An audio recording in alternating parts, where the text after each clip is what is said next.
In the fall of 2008, George W. Bush's top economic advisors told him the banking system, and therefore the whole U.S. economy, was about to collapse.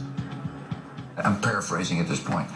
You better do something big, because if we don't, you're liable to oversee a depression. So the decision point here is, do you adhere to your philosophy and say, let them all fail? Free market. Yeah, free market.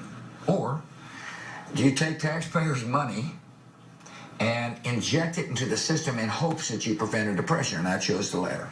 Yeah, you're right that I abandoned the free market to save the free market system. I did. And I also put in there, my friends in Midland are going to say, what happened to Bush? Yeah, where was that conservative? Yeah, what happened? But when you're the president and somebody says, hey, if you don't do something strong, there may be a depression, it gets your attention. At least it got mine. You went with the TARP program. We did. A lot of people now call it the bank bailout, and they hate it. Yeah, they do hate it. I can understand that. Look, the idea of spending taxpayers' money to give to Wall Street and the banks to save them, a lot of people think they created the crisis in the first place. And so I can understand the angst.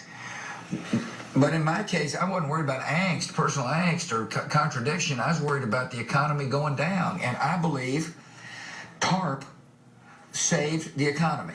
You said Wall Street got drunk, and yet I'm wondering, did you do enough during the time of your presidency? Did you do enough to take the keys of the car away from Wall Street? Yeah, I said Wall Street got drunk and we got the hangover, to complete the sentence. Right. And I frankly don't think this was a crisis of the lack of regulation. If you were president again, though, and TARP came up again, you would do the exact same thing? Absolutely, given the same circumstances.